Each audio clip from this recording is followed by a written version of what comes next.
أعوذ بالله من الشيطان الرجيم. بسم الله الرحمن الرحيم. السلام عليكم ورحمة الله وبركاته. الحمد لله الذي هدانا لهذا وما كنا لنهتدي لولا أن هدانا الله. أشهد أن لا إله إلا الله وأشهد أن محمدا عبده ورسوله. اللهم صل وسلم وبارك على سيدنا محمد وعلى آله وصحبه أجمعين. رب اشرح لي صدري ويسر لي أمري واحلل عقدة من لساني يفقهوا قولي. سبحانك لا علم لنا إلا ما علمتنا إنك أنت العليم الحكيم. اللهم ارزقنا الصدق في كل ما نقول والإخلاص في كل ما نعمل. اللهم اجعلنا من الذين يستمعون القول فيتبعون أحسنه.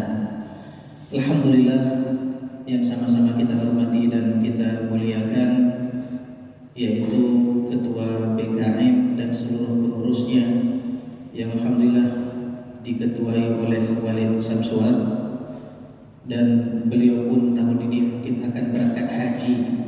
Kita doakan juga seluruh saudara-saudara kita, kawan-kawan kita, kerabat-kerabat kita yang berangkat haji tahun ini, yang mungkin sebentar lagi akan masuk ke asrama. Kita doakan agar Allah Subhanahu wa taala memberikan kesehatan kepada mereka semuanya, memberikan keselamatan, memberikan keberkahan dalam perjalanan, dan juga memberikan haji yang mabrur dan sa'i yang masyhur. Amin ya rabbal alamin. Para alim ulama, para imam, ustaz-ustaz, tengku-tengku, guru-guru kami, para orang tua kami, serta seluruh sidang jamaah salat subuh yang dirahmati Allah Subhanahu wa taala. Alhamdulillah, kita bersyukur kepada Allah atas segala limpahan karunia dan nikmat yang Allah berikan kepada kita. Ya alhamdulillah, Allah Subhanahu wa taala masih perkenankan kita dengan taufiknya, sehingga kita Allah mudahkan untuk bisa melangkahkan kaki kita menyambut seruan daripada Allah Subhanahu wa taala. Allah mudahkan kita untuk berhadir ke rumahnya. Allah mudahkan kita untuk duduk beriktikaf di rumahnya. Allah mudahkan kita untuk berbagai macam aktivitas ketaatan, yang mana ini merupakan tanda kebaikan yang Allah inginkan kepada seorang hamba.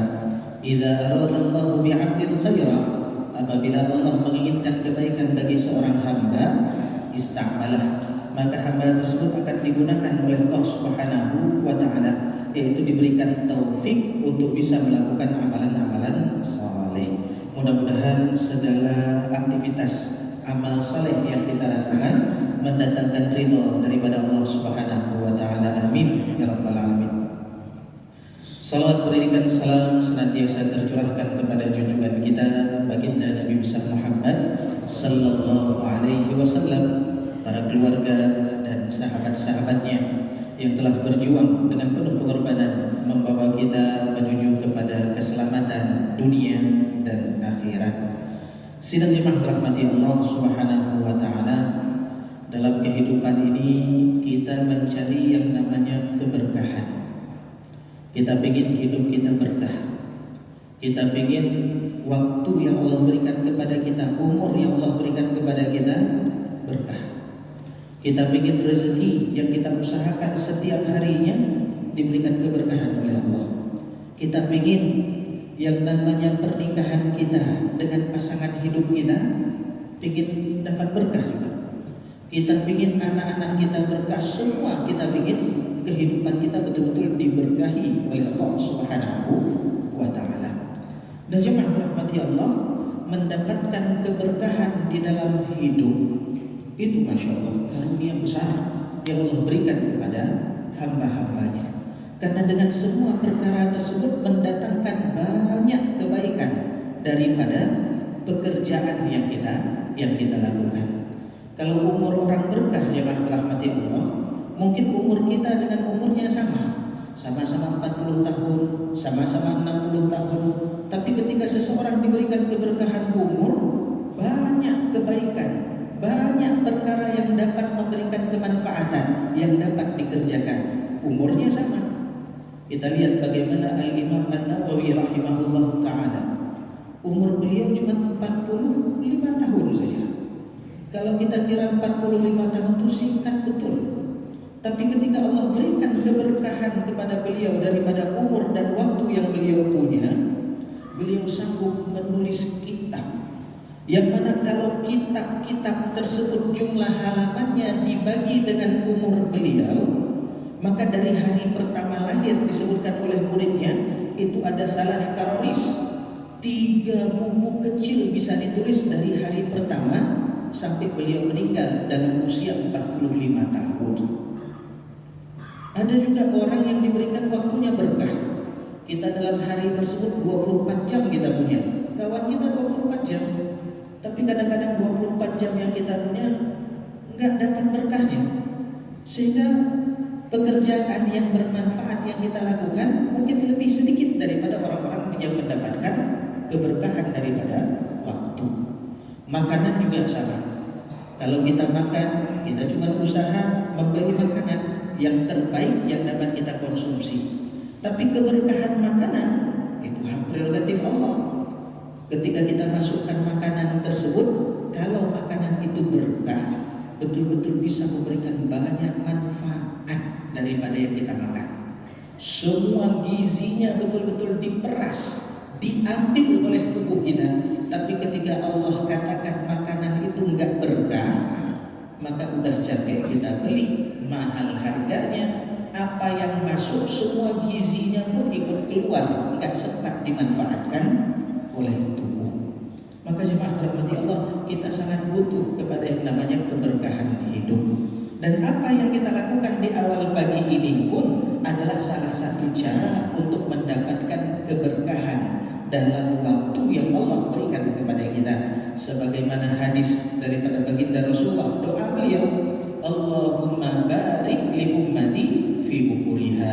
Ya Allah, berikanlah keberkahan kepada umatku di waktu pagi mereka. Maka orang-orang yang aktivitas paginya itu betul-betul diawali diantaranya adalah dengan ketaatan kepada Allah, maka pagi tersebut didoakan oleh Rasulullah SAW untuk kita mendapatkan keberkahan atau kebaikan dalam hidup. Jemaah rahmati Allah Subhanahu wa taala, agar usaha kita mendapatkan banyak kebaikan dan diberikan keberkahan oleh Allah Subhanahu wa taala, apa yang mesti kita lakukan?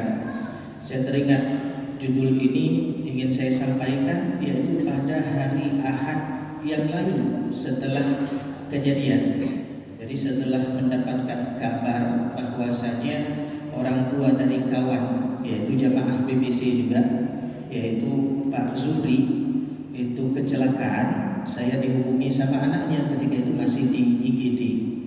Waktu di IGD cepat-cepat pergi dari rumah ke IGD karena parkir, saya pikir diparkir di mana? Kalau parkir belakang agak terlalu jauh. Akhirnya saya parkir di lorong antara rumah sakit dengan gede-gede yang ada di samping, ada lorong kecil di situ. Saya parkirlah di situ. Udah ketemu, kemudian melihat bagaimana kondisi daripada almarhum Pak Zuhri, udah melihat bagaimana keadaannya. Nggak ada orang ketika itu, cuman anaknya sama saya, keluarga yang lain belum datang. Maka setelah selesai kunjung, saya ambil motor. Ketika ambil motor, ada tukang parkir di situ. Karena kebetulan masih pagi, uangnya semua uang receh. Jadi ketika dilihat, dikumpulin uang receh, dilihat satu-satu. Saya bilang, hanaku Pak, karena uangnya uang besar saya kasih. Saya bilang, hanaku Pak, enggak boleh.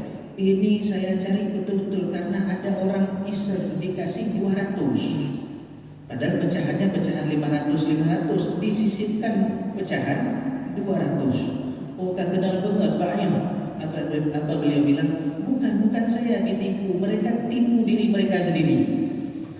Itu tukang parkir yang berbicara seperti itu.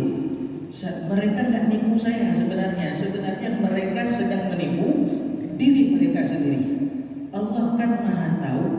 Disinilah saya baru tahu rupanya orang-orang ketika mencari kenikmatan di dunia kadang-kadang menghilangkan yang namanya keberkahan. Dengan cara apa? Dengan kemaksiatan yang dilakukan olehnya. Maka ketika itu saya carilah, ini kayaknya penting untuk disampaikan. Kadang-kadang ketika di dunia kita ingin mencari banyak rezeki, tapi tanpa kita sadari, kita sendiri yang menghilangkan keberkahan rezeki yang kita dapatkan. Maka teringat salah satu ceramah daripada Ustaz Muhajirul Fadli ketika Safari Safda juga. Beliau menukilkan daripada kitab Tanbihul Ghafilin tentang bagaimana agar usaha kita itu bisa diberkahi oleh Allah Subhanahu wa Ta'ala. Saya rujuk kepada kitabnya, saya cari halamannya, saya lihat poin-poinnya.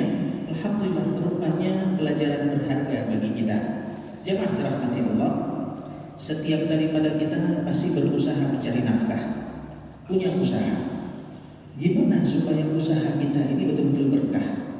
Karena apa yang kita bawa pulang, jemaah rahmati Allah, itu yang kita konsumsi, itu yang keluarga kita konsumsi, itu yang betul-betul kita manfaatkan dalam kehidupan kita. Maka jangan sampai usaha yang sudah kita lakukan dengan sedemikian rupa, rupanya nggak memberikan manfaat kepada kita. Kita kira rezeki yang kita makan tadi betul-betul dapat membuat kita sehat, rupanya dicabut kesehatannya. Kita kira rezeki tadi yang kita kasih makan kepada anak, kasih makan kepada istri, kasih makan kepada orang-orang, kita kira mereka akan taat dan patuh kepada kita. Rupanya enggak. Maka musibah, udah capek cari rezeki, capek lagi ngurus orang yang kita kasih rezeki. Maka supaya rezeki atau usaha yang kita lakukan itu betul-betul mendapatkan berkah, apa caranya? Di dalam kitab tersebut, Imam Abu Layth As-Samarqandi menyebutkan ada 5 hal yang mesti kita perhatikan dalam setiap usaha kita mencari rezeki agar betul-betul berkah. Karena rezeki yang dimakan itu kan menjadi energi. Kalau yang kita makan adalah enggak betul, enggak berkah, enggak baik, maka untuk melakukan kebaikan pun kadang-kadang susah. Beliau menyebutkan yang pertama, agar rezeki kita berkah itu bagaimana? Yang pertama, yaitu agar kita tidak meninggalkan perkara-perkara yang Allah fardukan atas kita, tidak mengakhirkan perkara-perkara fardu yang Allah fardukan atas kita, yaitu alla yu'akhira syai'an min faraidillahi ta'ala.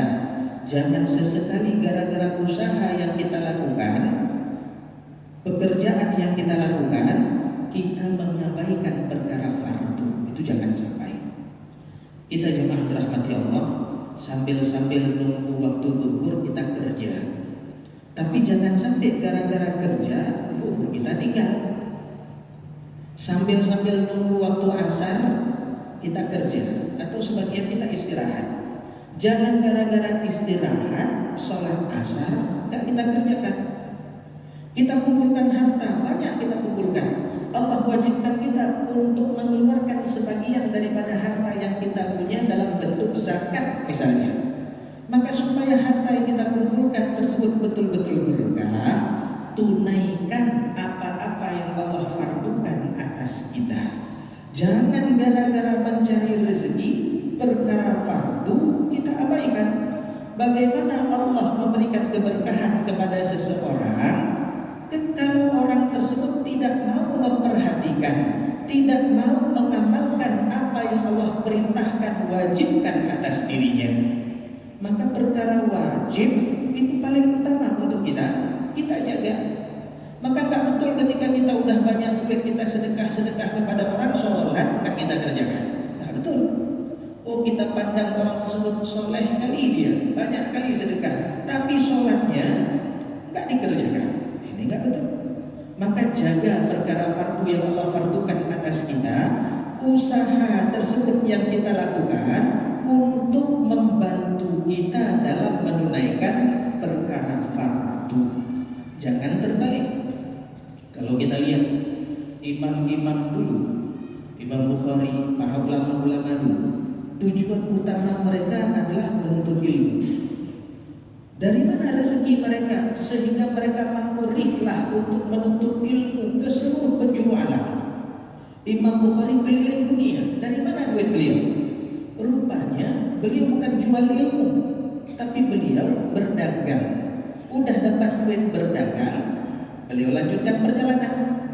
Oh, habis lagi misalnya, maka apa yang beliau lakukan? Beliau berdagang apa yang beliau punya, atau modal yang dikasih sama orang atau apapun itu beliau gunakan untuk mendapatkan modal. Modal tersebut beliau untuk melanjutkan menuntut ilmunya. Tapi kadang-kadang kita terbalik, nuntut ilmu untuk cari duit. Ini cari duit untuk nuntut ilmu. Maka jemaah rahmati Allah, yang pokok yang kita jaga dulu, sampingannya itu tambahan. Maka begitu juga perkara fardu yang Allah fardukan atas kita, itu jaga. Jangan sampai kita abaikan. Bahkan jemaah rahmati Allah, ada orang cari rezeki pagi-pagi udah keluar rumah, subuhnya belum sholat lagi. Saya teringat Pak Edi, almarhum yang tinggal di Lampret dulu. Itu setiap ngopi habis subuh, itu beliau selalu nanya kepada orang yang ngasih kopi kepada beliau. Saya dengar ceritanya Pak dari kawan-kawannya setelah meninggal. Jadi ketika meninggal, saya sebelumnya nggak kenal sama beliau. Ketika sholat waktu Covid waktu itu di Masjid Oman, kok ramai betul yang sholat. Ketika duduk-duduk ceritalah orang-orang cerita, ini Pak Edi ini kalau lagi ngopi ditanya dulu sama orang yang ngasih kopi kepada beliau pagi, udah sholat subuh? Kalau dijawab belum sholat subuh, sholat subuh dulu baru balik sini. Jadi berani ngasih tahu dia untuk mau sholat subuh dulu baru kerja. Dan jemaah rahmati Allah, Rasulullah pernah mengingatkan. Apa yang Rasulullah SAW ingatkan? Ketika ada orang yang ketika subuhnya lewat nggak ngerjain sholat subuh, apa kata Rasulullah? Dzakar rajul bala syaitan fi udhuni. Itu orang dikencingi syaitan di telinganya. Kita saja kalau dikencingi sama anak bayi kena muka kita nggak berani jumpa sama orang. Kayak mana kita berani jumpa sama orang? Muka kita penuh dengan kencing bayi. Ini kencing syaitan di mukanya, berani ketemu sama orang, berani buat kopi orang, berani berkhidmah atau berjualan kepada orang-orang. Kayak mana dapat berkah? Maka jemaah rahmati Allah, perkara fardu jaga baik-baik, jangan abaikan. Dan yang kedua jemaah rahmati Allah Subhanahu wa taala, alla yu'zi ahadan min khalqillahi ta'ala li ajlil kasbi. Jangan gara-gara cari rezeki itu kita menyakiti makhluk-makhluk Allah. Kita menzalimi orang-orang gara-gara cari cuan. Kita berbuat jahat kepada orang-orang gara-gara cari duit. Ini betul-betul buruk jemaah rahmati Allah, sangat buruk. Yaitu menyakiti orang untuk kita dapat untung. Maka teringat apa yang dilakukan oleh tukang parkir tadi. Ketika ada yang ngasih kepada dia 2.000 uang koin, tapi ditutup dengan uang 200 daripada uang koin, ditutup dengan uang 500, mirip-mirip. Tapi dia ketika memberikan kepada orang lain dicek dulu, jangan sampai ada uang 200 masuk ke dalam koin tersebut sehingga jumlahnya nggak sempurna. Rupanya ketika kita nipu orang, hakikatnya kita nipu diri sendiri. Bukan orang lain yang kita tipu, diri sendiri yang kita tipu. Kenapa? Segala sesuatu yang gak tuntas di dunia itu betul-betul akan dituntaskan di akhirat. Masa gara-gara kurang 300 perak masuk pengadilan? Di dunia gara-gara 10.000 saja naik pengadilan, malu kita. Malu. Gara-gara perkara remeh. Dipanggil di sidang, ada hakim, ada semuanya. Gara-gara uang 10.000 saja malu, 100.000 saja malu. Dapat korupsi, berapa korupsinya? 2 juta, itu malu. Ini gara-gara 300 perak di sidang di hadapan Allah. Gimana gak malu? Maka jangan sampai kita kira menipu orang lain. Dia gak tahu, pinter saya. Ini jemaah rahmatullah, jangan bangga. Bahkan di dalam surat Al-Mutaffifin, jarang-jarang Allah buka surat itu dengan ancaman. Ini pertama kali surat dibuka itu langsung mengancam celaka, binasa, kehancuran, terlaknat bagi mereka yang berlaku curang dalam timbangan. At-tatfif. Tatfif itu berlaku curang dalam timbangan, bukan banyak-banyak diambil, dicurangi timbangannya, sedikit. Perkara sedikit tersebut nggak diketahui oleh orang-orang, nggak diketahui. Beli 1 kilo dikurangin 1 gram, 2 gram, orang nggak paham, orang nggak tahu. Tapi jemaah rahmati Allah, gara-gara perkara ini ada umat yang dibinasakan oleh Allah Subhanahu wa Ta'ala. Hancur umat tersebut gara-gara takfif. Kita anggap itu perkara ringan, perkara kecil, tapi di sisi Allah itu bukan perkara kecil. Ibarat orang yang menzalimi orang lain dengan mengambil tanah orang sejengkal saja. Sejengkalnya apa yang bisa dibuat? Dilihat tanah pun tidak bertambah luas gara-gara sejengkal. Buat kebun pun, buat tempat tanaman pekarangan pun gara-gara sejengkal. Tidak tahu kita buat sejengkal itu apa. Paling untuk buat dinding saja. Tapi apa yang terjadi? Gara-gara sejengkal kita ambil punya orang, tuwikahu, betul-betul nanti akan dikalungkan kepada orang tersebut 7 lapis bumi kepadanya. Padahal cuma 1 jengkal. 300 rupiah, nggak tahu kita buat 300 rupiah itu apa. Tapi gara-gara perkara kecil kita menzalimi orang lain, maka jemaah rahmati Allah, jangan kita kira keuntungan yang kita dapat tersebut itu bisa memberikan kebaikan kepada kita. Kita bawa pulang ke anak, kita kasih les anak misalnya, kita kasih sekolah anak tinggi-tinggi. Kita berharap nanti waktu besar dia jadi orang alim, jadi orang pinter, saya dapat manfaat daripadanya. Rupanya udah capek kita ketika dia kecil nipu orang, ketika dia besar capek lagi ngurus dia ketika dia besar. Waktu kecil kita masih bisa bersabar, jemaah rahmati Allah. Anak pukul kita masih bisa bersabar. Umurnya 2 tahun, 3 tahun, 4 tahun, senang lagi kita kalau dipukul sama anak. Coba bayangkan kalau anak tersebut umurnya 30 tahun pukul kita, apa bisa bersabar? Gak bisa kita bersabar. Kayak mana anak umur 30 tahun pukul kita? Kalau 3 tahun pukul kita, senyum kita, senang kita, riang kita. Tapi kalau 30 tahun yang pukul kita, Masya Allah, berat beban hidup kita. Maka jemaah rahmati Allah, jangan pernah menzalimi orang lain dengan usaha kita. Apalagi orang yang cari rezekinya memang cari masalah sama orang lain.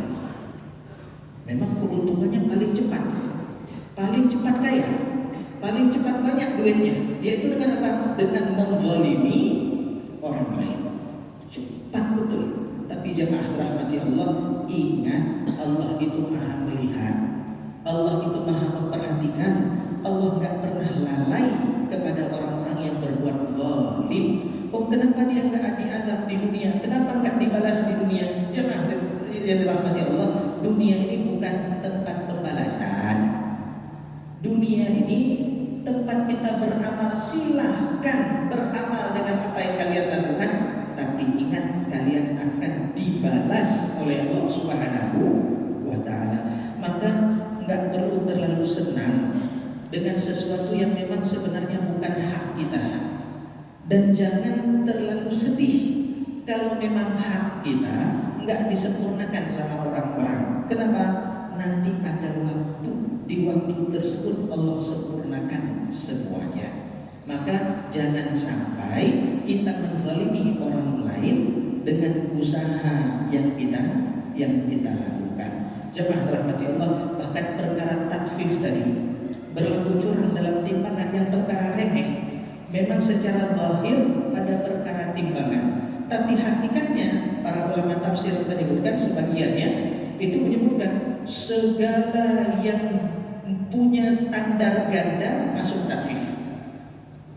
Contoh, seorang kalau masalah hak paling pertama nih, kan takfif ini alladzina idza qalu 'alan nasi yastawfun, ketika haknya atau barangnya ditimbang oleh orang lain, dia minta agar disempurnakan. bahkan minta tambah lagi. Beli apa lah misalnya, dan tambah baju itu. Tapi kalau dia yang nimbang punya orang lain, kalau hak orang lain, apa yang dilakukan? Dikurangi sedikit. Ini takfif. Termasuk takfif ketika kita menuntut kesempurnaan dari pasangan hidup kita, tapi kita sebagai suami nggak menunaikan haknya, bahkan kita kurangi. Termasuk takfif ketika dengan anak kita tuntut sempurna anak tersebut, tapi kita sebagai orang tua mengurangi hak anak, termasuk takfif. Termasuk takfif tiap bulan kita ambil gaji sempurna ketika mengajar, tapi ketika mengajar kita kurangin sedikit aja lah waktunya, kuranginlah sedikit aja. Kalau masalah kewajiban kita kurang-kurangin. Tapi kalau hak kita pertama kali kita teriak. Maka jemaah rahmati Allah, jangan sampai masuk dalam perkara takfif tadi. Kita kira cuma sedikit pun saya kurangin, sedikit menurut kita. Seperti takfif tadi 1 gram, 2 gram, seperti tanah tadi cuma 1 jengkal, tapi di sisi Allah itu bukan perkara kecil. Maka jangan sampai dengan usaha kita menyakiti orang lain, berbuat zalim kepada orang lain. Buruk betul kalau rezeki kita itu dengan menyakiti orang lain. Itu sangat jelek. Yang ketiga, jemaah rahmat Allah Subhanahu wa taala, agar rezeki kita ini betul-betul berkah, yang kita masukkan ke dalam perut kita, kepada keluarga kita betul-betul berkah, yaitu bagaimana? Yang ketiga, yaitu ayat sida bil kasbi, yaitu betul-betul berniat ketika kita cari rezeki itu, yaitu apa? Istighfaf li nafsihi wa li iyalihi, yaitu agar kita menjaga kehormatan, iffah daripada diri kita dan keluarga kita, daripada meminta-minta. Jemaah dirahmati Allah Subhanahu wa taala, kerja dengan niat apa? Jaga kehormatan keluarga. Bahkan Rasulullah SAW pernah memberikan perbandingan dinar yang kita keluarkan untuk jihad, dinar yang kita keluarkan untuk membebaskan budak, dinar yang kita keluarkan untuk orang-orang fakir miskin, dan dinar yang kita keluarkan untuk keluarga kita, mana yang paling besar pahalanya? Rupanya Rasulullah bilang yang paling besar pahalanya adalah uang yang kita keluarkan untuk keluarga, paling besar, mengalahkan uang yang kita keluarkan untuk jihad, mengalahkan uang yang kita keluarkan untuk fakir miskin, mengalahkan uang yang kita keluarkan untuk membebaskan budak. Rupanya memberikan nafkah kepada keluarga itu yang paling besar pahalanya. Dan para ulama pun menyebutkan at-tausi'ah 'alal iyal, berlapang-lapang dengan keluarga, berkhidmah kepada keluarga, itu adalah pahala yang paling besar. Jemaah rahmati Allah, berbuat baik saja kepada orang lain, sururun tudkhiluhu ala muslim, kalian bisa membahagiakan orang muslim, pahalanya itu paling besar. Apalagi yang kita bahagiakan adalah keluarga kita. Bahkan Rasulullah menyebutkan, kalau kita mau sedekah ke siapa yang pertama kali? Wabda biman ta'ul, mulai dengan orang yang menjadi tanggungan kita.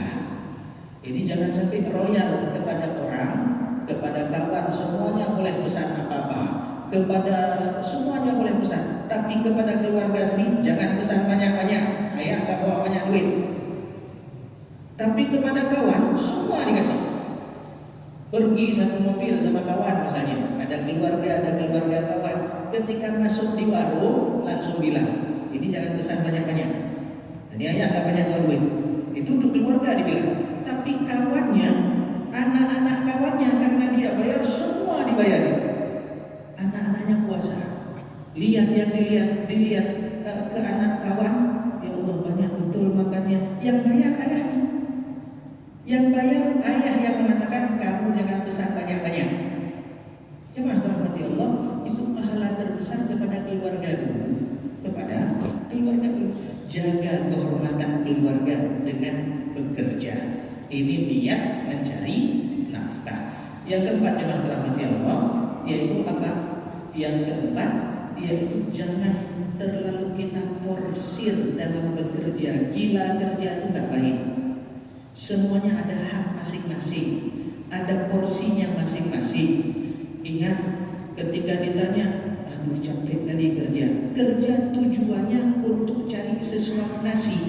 Tapi ketika ditanya udah makan belum, nggak sempat makan. Tujuan kerja cari makan supaya bisa dapat sesuap nasi, tapi waktu makan pun nggak punya. Yang mana kerja? Dibilang kerja untuk anak dan istri, tapi waktu untuk anak dan istri nggak punya. Pergi anak masih tidur, pulang anak udah tidur. Tujuan kerja untuk anak istri, ini nggak masuk logika. Kayak mana orang keluar kerja untuk keluarga, tapi waktu untuk keluarga dia nggak punya. Maka kita cek lagi jemaah rahmati Allah Subhanahu wa taala. Ingat, kita hidup di dunia ini punya banyak keterbatasan. Waktu kuat kita nggak selalu sampai 60-70 tahun kita selalu kuat. Waktu kita bersama keluarga pun nggak selalunya kita bersama keluarga. Kadang-kadang ada yang lebih duluan meninggal. Waktu dengan anak tuh nggak lama. Kita kira alah, ini saya kerja aja dulu, anak masih kecil nih. Nanti waktu besar mau jalan-jalan sama anak. Rupanya waktu anak besar kita ajak jalan-jalan, nggak mau lagi jalan sama kita. Maka jemaah rahmati Allah, manfaatkan. Lebih parahnya lagi, udah tujuan kita kerja, ngumpulin, belum sempat nikmatin, mati duluan. Nah, itu parah. Ustaz Abdul Somad pernah cerita dalam ceramahnya kayak gini. Ada ibu-ibu punya butik, pinter ngurus butiknya. Ketika pinter ngurus butiknya, suaminya nggak apa resign dari tempat lain, kerjanya di butik itu bantu istrinya. Rupanya kumpul, meninggal istrinya.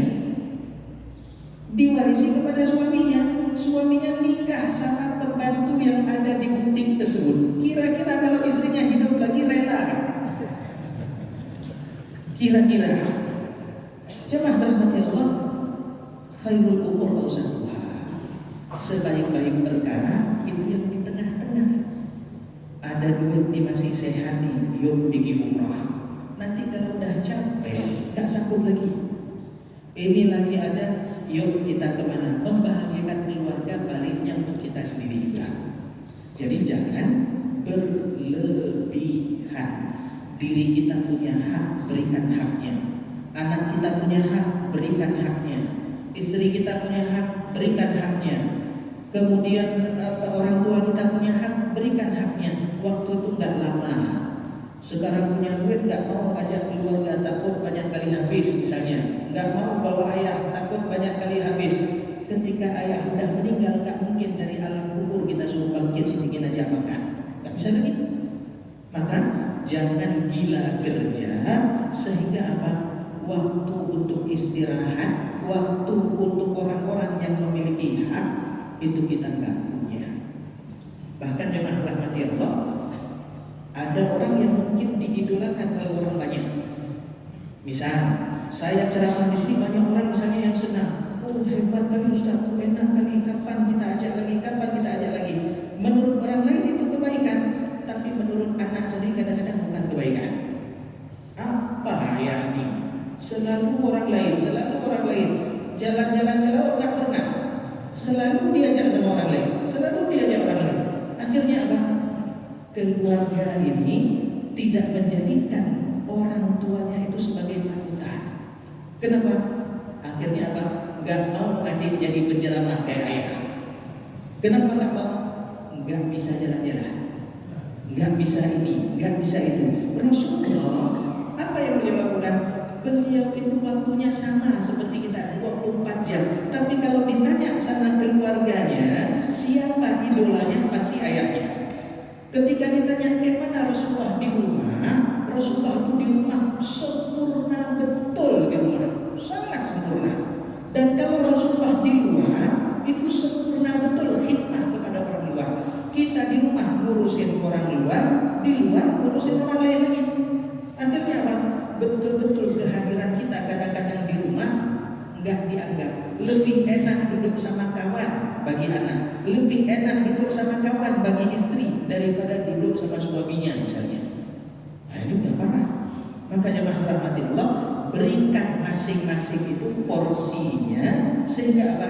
Kita betul-betul tahu di dunia ini tempat untuk apa sih, sehingga nggak capek di dunia ini mencari dunia ini sampai lupa perkara-perkara yang lain. Jangan berlebihan supaya apa? Berkah. Dan yang terakhir jemaah rahmati Allah, memang masuk waktu syuruk juga, yaitu apa? Yang terakhir supaya usaha kita berkah, yaitu kita harus yakin apa yang kita dapatkan ini adalah murni kasih sayang Allah, murni karunia daripada Allah, bukan gara-gara usaha kita.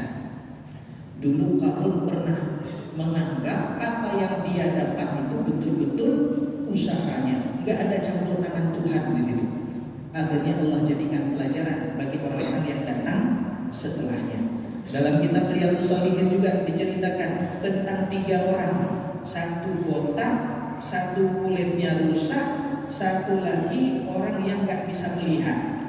Datang malaikat bersosok seperti manusia, kemudian ditawarkan tawaran pemberian, dikabulkan. Semuanya minta nikmat tersebut, kekurangan yang dia miliki dicabut, dihilangkan. Yang buta bisa melihat, yang botak punya rambut, yang kulitnya rusak diberikan kulit yang bagus, dikasih harta. Harta tersebut berubah banyak. Setelah beberapa tahun, ini malaikat datang lagi, berwujud seperti keadaan orang tersebut dulunya. Yang dulunya kulitnya rusak, malaikat ini kulitnya rusak. Datang, saya kehabisan bekal, tolong bantu saya, nggak ada lagi yang bisa tolong saya selain daripada Allah dan kamu. Kepada Allah yang pertama, kepada kamu yang kedua, tolong bantu saya. Kamu kan banyak harta nih, kasih saya bantuan. Apa katanya? Oh, harta saya ini dari saya sendiri. Rupanya lupa itu karunia daripada Allah. Akhirnya apa? Apa yang punya diambil sama Allah, nggak ada sisa, bahkan dikembalikan kepada keadaan semula. Cuman satu yang betul-betul teringat. Apa katanya? Ambil apa yang kamu ambil, tinggalkan apa yang kamu ingin tinggalkan. Karena dulunya saya juga sama seperti kamu. Maka baru malaikat diberitahukan, saya utusan Allah. Allah betul-betul berterima kasih, memberkahi apa yang dilakukan oleh orang tersebut. Maka jemaah rahmati Allah Subhanahu wa taala, ingat usaha yang kita lakukan itu cuma usaha saja. Pemberian tetap datangnya daripada Allah Subhanahu wa taala. Kalau kita kira rezeki kita itu gara-gara capek kita, tentu tukang bangunan itu paling banyak rezekinya. Kalau kita kira dengan tingginya pendidikan itu paling banyak rezekinya, profesor atau yang S3 itu paling banyak rezekinya. Rupanya ada orang nggak sekolah lebih banyak nih. Itu kenapa? Karena Allah udah ngasih porsinya masing-masing bagi kita, apapun latar belakang kita, apapun keadaan kita. Maka jamaah dirahmati Allah, kita berharap agar semua usaha yang kita lakukan ini betul-betul diberikan keberkahan oleh Allah. Kalau diberikan keberkahan, nikmat kita hidup, anak patuh-patuh, istri pun taat, kendaraan kita awet, semuanya. Orang lihat mungkin kita susah, tapi kita yang menjalani merasakan kenikmatan yang luar biasa. Pakai becak, mungkin satu keluarga di atas becak. Orang sampingnya pakai mobil usaha, melihat kita susah dia, tapi kita ketawa-ketawa. Dia di dalam mobil sedih-sedih. Maka jemaah rahmati Allah, itulah rasa tadi yang betul-betul paling memberikan kebaikan bagi kita. Kalau kita rumah kecil rasanya istana itu lebih nikmat daripada orang punya istana, tapi di luar rumah lebih nikmat daripada dalam istana tadi. Buka pintu rumah hawa neraka keluar. Makanya rahmati Allah, kita berharap agar semua usaha kita diberkahi oleh Allah Subhanahu wa taala. Amin. Ya rabbal alamin. Mudah-mudahan bermanfaat. Kita doakan saudara-saudara kita, terkhususnya Pak Zuhri yang sudah mendahului kita. Banyak pelajaran dapat kita ambil dari beliau, di antaranya man asya ala syai'in mata alaih.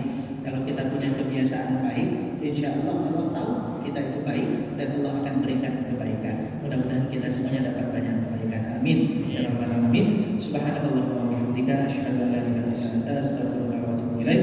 Wassalamualaikum warahmatullahi wabarakatuh.